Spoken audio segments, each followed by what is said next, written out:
Hello friends, नमस्कार। आज के इस वीडियो के माध्यम से सिंकिंग फंड क्या होता है इसके रिगार्डिंग डिटेल जो है आज के इस वीडियो में आपको बताएंगे। सिंकिंग फंड जो है एस्टिमेटिंग कॉस्टिंग में पढ़ना रहता है और इसको जो है काफ़ी इम्पोर्टेंट ये जो है टर्मिनोलॉजी है सिंकिंग फंड। तो और इसका हिंदी होता है ऋण शोधन निधि। तो इसको देख लेते हैं क्या होता है। जैसे एक एग्जाम्पल के तरीके से आप समझ लीजिए, जैसे कोई भी अगर आपके पास बिल्डिंग है, मान लीजिए कोई अपार्टमेंट है तो उसमें अगर ओरिजिनल कॉस्ट उसका मान लीजिए कि 1 करोड़ रुपये है। जाहिर सी बात 1 करोड़ होगा। अभी जब बना है उस दौरान का ओरिजिनल कॉस्ट हो गया उसका, तो उसमें हर एक साल कुछ ना कुछ आपका डेप्रिसिएशन होगा, उसमें कमी आएगी उस कंसर्न बिल्डिंग में, स्ट्रक्चर में। तो उसके बाद अगले साल हो सकता है 99 जो है, जैसे 1 करोड़ से हो सकता है 99 लाख पर पहुंच जाए, इस तरीके से 98 लाख पर पहुंच जाए उसके अगले साल, इस तरीके का होगा। तो ये जो है स्टेप बाय स्टेप चलता जाएगा। तो मान लीजिए जब आपका ये कम्प्लीटली जो है जब कंसर्न बिल्डिंग जो है स्क्रैप हो जाएगा, तो उस केस में जो है आपके पास सर्टेन जो है अमाउंट होना चाहिए उस कंसर्न फिर से बिल्डिंग बनाने के लिए।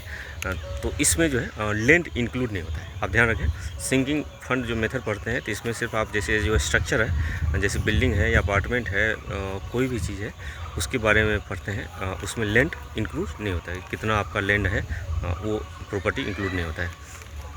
तो वही जो बताया आपको, 1 करोड़ था तो 99 लाख पे आ गया। अगले साल डिप्रिसिएशन होने के बाद, उसमें कमी आने के बाद, उसके अगले साल 98 जो है मान लीजिए आपको लाख पे आ गया। इस तरीके से जो है तो फ्यूचर में कभी आपको ये जब जीरो हो जाएगा, स्क्रैप हो जाएगा, बिल्डिंग ओल्ड हो गया, उस केस में आपको बनाने के लिए आपके पास पैसे होने चाहिए।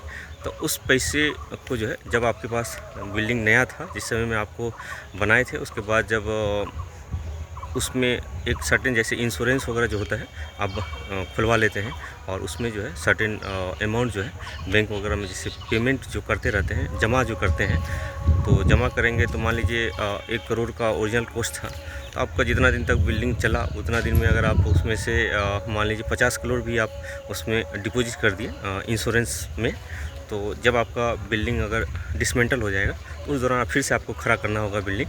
तो उस दौरान तो कम से कम आपके पास 50 लाख होगा। तो ये जो 50 लाख आपके पास जो है अमाउंट, जो बाद में आपको फिर से कंस्ट्रक्शन की अगर आवश्यकता है तो करेंगे डिसमेंटल के दरमियान, डिसमेंटल होने के बाद, तो उसी को सिंकिंग फंड बोला जाता है।